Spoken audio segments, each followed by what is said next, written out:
Foi excelente essa decisão do ministro André Mendonça, foi estratégica e excelente a decisão de abrir espaço aí para a Polícia Federal, para os investigadores que estão trabalhando diretamente nesse caso do Banco Master, até porque a gente sabe muito bem o motivo de esse caso Master estar com sigilo 4 no Supremo Tribunal Federal, por conta do ministro Dias Toffoli, que preferia deixar tudo às escondidas. Depois que a imprensa começou a divulgar tudo que era relacionado a Banco Master, tanto relacionado ao Taiaiá, ao Resort Taiaiá, que era do próprio Dias Toffoli, da família do Dias Toffoli acabou confessando à sua sociedade aí do Resort Taiaiá, que era ligado ao fundo do fundo lá da REAG, que tinha ligação com o Banco Master. A gente entendeu o motivo do ministro Dias Toffoli querer manter o sigilo aí em nível 4 dentro do Supremo Tribunal Federal. Agora, com a relatoria do ministro André Mendonça, isso não se faz necessário. Mas tem mais, Felipe, porque o ministro André Mendonça está on fire e ele decidiu que Daniel Worcaro não vai precisar comparecer nem a CPMI do INSS e muito menos a Comissão de Assuntos Econômicos do Senado Federal. E, digo mais, se Daniel Worcaro, porventura, decidir, junto com seus advogados, que ele poderá comparecer a essas duas comissões, ele pode, por bem, permanecer em silêncio para não criar provas contra ele mesmo. Ou seja, toda aquela expectativa que a gente vinha criando aí há semanas de participação do dono do Banco Master, do agora extinto e liquidado Banco Master, nas comissões do Congresso Nacional, as comissões que acontecem lá no Senado Federal, podem sequer acontecer. Aí agora é uma decisão do próprio Daniel Worcaro junto com os seus advogados, se ele virá ou se ele não virá. E tem mais, Felipe, porque não acaba por aí. Também estávamos discutindo ontem aqui no contexto como é que seria a vinda do Daniel Worcaro aqui para Brasília. O ministro André Mendonça determinou que ele viria em um avião comercial, ou seja, isso dificultaria ainda mais a vinda do Daniel Worcaro aqui para Brasília, o que eu acho que é um ponto que ele e a defesa podem levar em consideração para negar esses depoimentos nas comissões, para dificultar ainda mais e negar esses depoimentos nas comissões aqui no Senado Federal. Isso pode gerar constrangimentos para o próprio Daniel Worcaro. Ele vem pedindo aí que as viagens sejam feitas em jatos particulares ou aviões da PF, aviões da FAB. Agora que colocou a decisão da participação dele nas comissões nas mãos dele, pode ser que ele decida sequer vir a Brasília para prestar esses depoimentos e falar o que a gente queria ouvir sobre a farra do INSS, os descontos ilegais nas aposentadorias dos aposentados e pensionistas e também sobre todos os outros braços da economia lá na CAI, no Senado Federal. O Daniel Worcaro tinha prometido para os senadores que ele iria comparecer. A defesa do Daniel Worcaro tinha prometido que ele não ficaria em silêncio, mas agora eu acho que o jogo virou, porque ele tem uma decisão de um ministro do Supremo Tribunal Federal nas mãos. O jogo virou, Felipe. Lília, eu vou ser bem sincero, eu discordo dessa decisão do André Mendonça em relação à CPMI do INSS, né? A CPMI, a gente sabe, né, tem poderes de autoridades judiciais. Então, quando a CPMI convoca uma pessoa, ela é obrigada a comparecer na CPMI, né?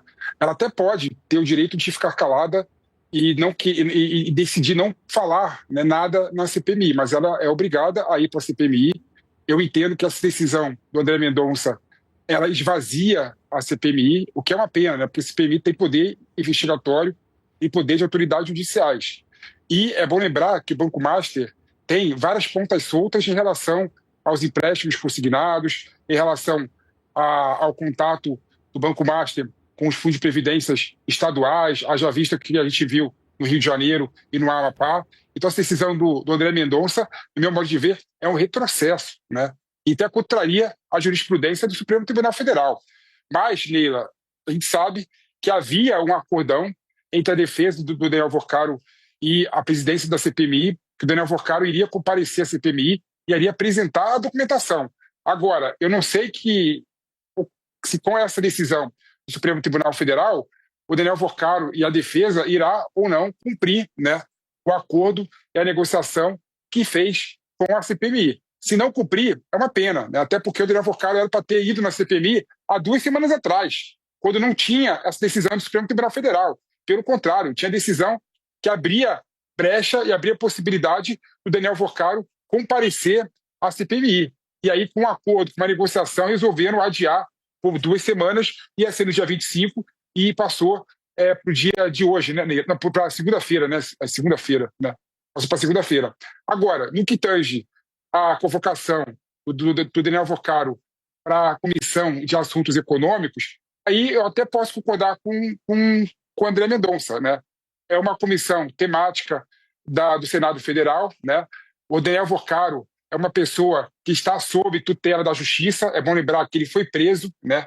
E está com medida restritiva e somente poderia comparecer a qualquer comissão do Congresso Nacional com uma decisão de autorização judicial, né? A partir do momento que o STF não dá essa decisão judicial, no modo de ver, poderia o Daniel Alvorcaro faltar à Comissão de Assuntos Econômicos do Senado Federal. Mas isso não é a mesma coisa que CPMI. CPMI, os parlamentares têm poderes, né, de autoridade judicial. Então, mais uma vez, você vê o Supremo Tribunal Federal esvaziando o Poder Legislativo, esvaziando e tirando a competência da CPMI, Comissão Parlamentar de Inquérito. É uma pena e você acaba, além de esvaziar, acaba tirando, né, o papel da CPMI. Daqui a pouco é melhor tirar a CPMI da Constituição Federal, já que não serve para nada, né? Serve para que a CPMI, se você não pode investigar, se você não tem poder de autoridades judiciais. Então, realmente, eu vejo como retrocesso essa decisão do André Mendonça. Agora, para terminar, Neira, como você colocou aqui, o André Mendonça, ele ouviu o Metrópolis ontem, né? A gente até havia comentado aqui em relação à ida do Daniel Alvorcaro para Brasília no jatinho, né? O jatinho, você não controla aonde o jatinho vai parar. Então, é um benefício muito grande, né? Que poderia ajudar a eventual fuga do investigado, né? Então, eu entendo como acertada essa decisão do André Mendonça em relação a não autorizar o Daniel Alvorcaro a ir de jatinho. Agora, a questão que se coloca é, será que se ele for de avião de carreira, ele estaria bem seguro? Será que a população iria deixar ele em paz para poder se mobilizar, ficar tempo no aeroporto, pegar avião de carreira e até Brasília fazer o depoimento? Essa que é a principal dúvida, né? Então você colocou no ponto que eu acho principal nele. Eu acho que talvez o Daniel Alvorcaro irá sair pela tangente, irá falar que não vai na CPMI e não vai na Comissão de Assuntos Econômicos do Senado Federal, porque teme a sua segurança. Se você estivesse no aeroporto, se você estivesse no mesmo voo que o Daniel Alvorcaro, você não ia fazer a foto? Não sei, né? Talvez por amor ao jornalismo, à comunicação, faria uma fotinho ali, né? Mas não sei não. Se eu fosse uma pessoa comum, assim, eu sou comum, né? Mas se fosse uma pessoa sem esse papel, né, público que a gente tem, eu não sei se eu teria essa disponibilidade de ficar tirando foto e ficar gritando no meio do aeroporto, não. Certamente eu acho que não.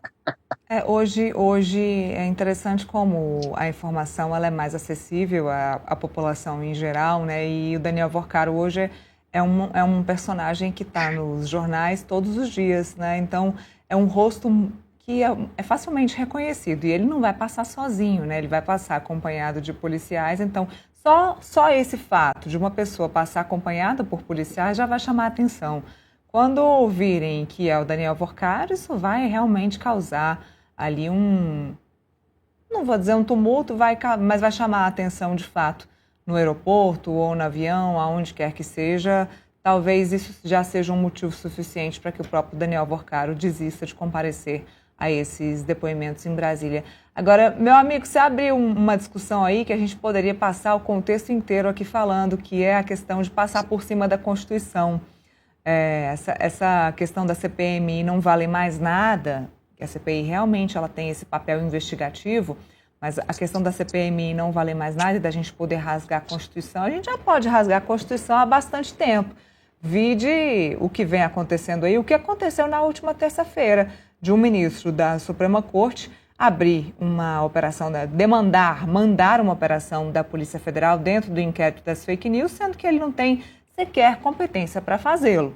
Quem poderia fazê-lo de acordo com o regimento do STF ou da Constituição, é o presidente da Suprema Corte. Eu estou citando o último dos desagravos aí da Constituição que aconteceu nessa semana, mas a gente poderia passar horas aqui falando de várias que aconteceram aí nos últimos tempos. Então, nossa Constituição está rasgada, atropelada, queimada já há bastante tempo e pelos próprios guardiões da Constituição.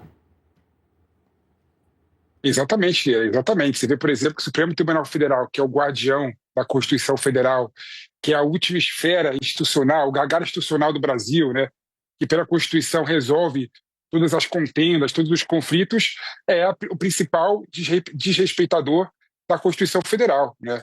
Você vê que é um absurdo o que vem sendo feito pelo Supremo Tribunal Federal nos últimos meses, anos e décadas em relação à nossa Carta Magna, né?